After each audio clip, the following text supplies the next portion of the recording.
আসসালামু আলাইকুম বন্ধুরা, সত্যের তরী চ্যানেলে আপনাদের সকলকে সুস্বাগতম। বন্ধুরা, আজকে আপনাদের মাঝে নতুন আরো একটি ভিডিও নিয়ে হাজির হয়েছি। অত্যন্ত বিজি থাকার পরেও আপনাদেরকে ভিডিও দিয়ে যাচ্ছি।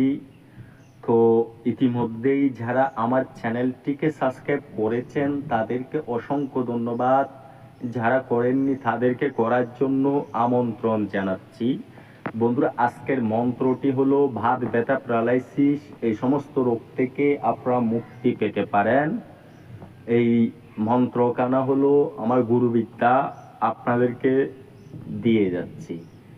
তো এই মন্ত্রটি যারা প্রয়োগ করতে চান তারা সকলেই আমার চ্যানেলটিকে সাবস্ক্রাইব করে কাজ করবেন, এতে আমার মনের স্তর থেকে অনুমতি পেয়ে যাবেন।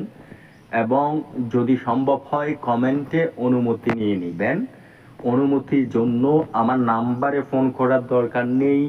যারা ব্যক্তিগত কোনো কাজ করাতে চান বা মন্ত্রতন্ত্র শিখতে চান তারাই কেবল আমার নাম্বারে ফোন দিবেন। তো ফোন দিবেন বিকেল 5টার পর থেকে রাত 11টা পর্যন্ত। এর আগে ফোন দিলে আমাকে পাবেন না, যেহেতু আমি রুগীপত্র নিয়ে বিজি থাকি। তো বন্ধুরা, বিস্তারিত তুলে ধরতেছি, মনোযোগ দিয়ে শুনবেন। মন্ত্রের প্রয়োগ বিধি বলে যাচ্ছি। তো আজকের মন্ত্রটির দুইটি প্রয়োগ বিধি আছে, ওই দুইটাই আপনাদেরকে করতে হবে। প্রথম নম্বর হলো আপনার সরিষার তেলের মধ্যে উক্ত মন্ত্রটি পাঠ করে 7বার ফুঁক দিবেন, ওই তেলটি রেখে দিবেন। তারপর প্রতিদিন দৈনিক 3বার অথবা 2বার করে মালিশ করবেন আপনার ব্যথার স্থানে। এবং যেই রোগীর ব্যথা হয়েছে ওই রোগী ঘুমানোর আগে আপনাদেরকে আরো একটি কাজ করতে হবে। সেটা হলো একটি কাঁচের গ্লাসের মধ্যে 1 গ্লাস জল নেবেন, পানি নেবেন।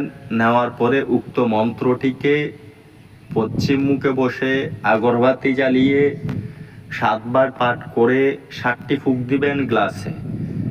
এবার আপনার ফুঁক দেওয়া শেষ হয়ে গেলেই যেই রুগীর ব্যথা হয়েছে বা প্যারালাইসিস হয়েছে ওই রুগী ঘুমানোর সময় তার মাথার পাশে রেখেই ওই রুগী ঘুমিয়ে যাবে। এবার সকালবেলা উক্ত পানিগুলাকে যেই স্থানে মানুষ চলাফেরা কম করে বা কোনো পুকুরের মধ্যে বা কোনো নদীর মধ্যে উক্ত জলগুলাকে ফেলে দিবেন। এভাবেই এই প্রয়োগটি আপনারা 3 দিন করবেন। আর উক্ত যে তেলখানা রয়েছে সরিষার তেল, ওই তেলটিকে 11 দিন, 7 দিন, 21 দিন ব্যবহার করে যাবেন। এতে আল্লাহর অশেষ রহমতে আপনার রোগী বা ওই রোগটা থেকেই চিরতরে মুক্তি পেয়ে যাবেন।